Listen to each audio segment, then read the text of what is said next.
అండి, welcome to my home kitchen. అందరూ ఎలా ఉన్నారు? బాగున్నారా? ఈరోజు మన హోమ్ కిచెన్లో మనందరికీ ఎంతో ఇష్టమైన టేస్టీ కమ్మనైన మామిడికాయ పప్పు.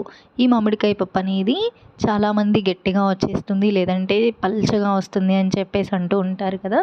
ఒకసారి నేను ఈ వీడియోలో చూపిస్తున్నట్లుగా ఒకసారి ట్రై చేసి చూడండి. టేస్ట్ అయితే చాలా బాగుంటుంది. దీనికోసం ముందుగా ఒక గిన్నె తీసుకుని ఇందులో 1 కప్పు వరకు కందిపప్పుని వేసుకుని శుభ్రంగా 1-2 సార్లు క్లీన్ చేసుకోవాలి. ఈ విధంగా క్లీన్ చేసుకున్నటువంటి కందిపప్పులు 1 కప్పు కందిపప్పుకి కుక్కర్లో పెట్టే లెక్కైతే 3 కప్పుల వరకు వాటర్ని యాడ్ చేసుకోవాలి. ఈ విధంగా వాటర్ని యాడ్ చేసిన తర్వాత దీనిలో సన్నగా కట్ చేసి పెట్టుకున్నటువంటి మామిడికాయ ముక్కలు, అలాగే ఒక చిన్న ఉల్లిపాయ, ఒక 2 పచ్చిమిర్చి, ఒక చిన్న టమాటో, కొంచెం కరివేపాకు ఈ పప్పులో వేసుకోవాలి. మామిడికాయ ముక్కలు, ఉల్లిపాయ, పచ్చిమిర్చి, చిన్న టమాటో వేయడం వల్ల మామిడికాయ పప్పుకి టేస్ట్ అనేది రెట్టింపు అవుతుంది. ఒకసారి ఈ విధంగా ట్రై చేయండి. అలాగే ఇందులో 1 పావు టీ స్పూన్ వరకు పసుపు, అలాగే 1 అర టీ స్పూన్ వరకు కారం, అలాగే 1 టీ స్పూన్ వరకు ఆయిల్ని వేసినట్లయితే పప్పు అనేది చాలా మెత్తగా త్వరగా ఉడకడానికి యూజ్ అవుతుంది. ఇప్పుడు ఈ గిన్నెని కుక్కర్లో పెట్టుకుని ఒక 3 విజిల్స్ వరకు కుక్ చేసుకోవాలి.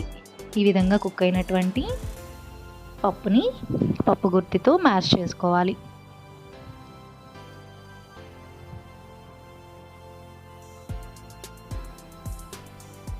త్రీ విజిల్స్ తర్వాత పప్పు చక్కగా కుక్ అయిపోయిందండి.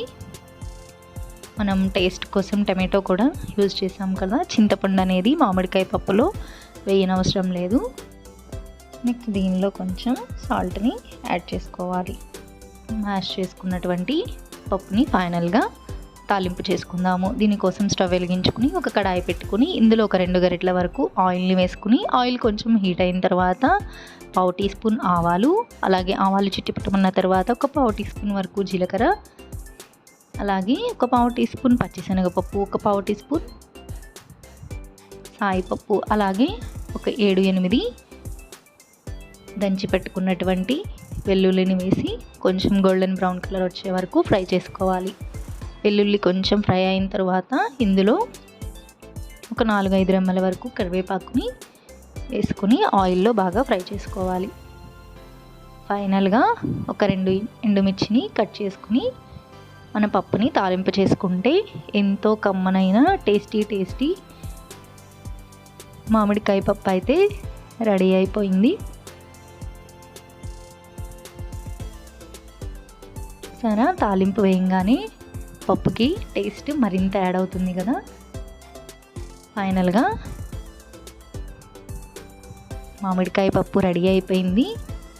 టేస్ట్ అయితే చాలా అంటే చాలా బాగుంటుంది. అలాగే ఒక చిన్న టమాటా వేయడం వల్ల పప్పుకి టేస్ట్ ఇంకా బాగా ఉంటుందండి. ఈ విధంగా ట్రై చేయండి. ఈ పప్పుని మనం వేడివేడి అన్నంలో నెయ్యి వేసుకుని తిన్నా, లేదా రోటీ, చపాతీస్, పుల్కాలోకి చాలా అంటే చాలా బాగుంటుంది. మీకు ఈ వీడియో కనుక నచ్చినట్లయితే ఒక లైక్ చేయండి, షేర్ చేయండి, సబ్స్క్రైబ్ చేసుకోండి. Thank you for watching.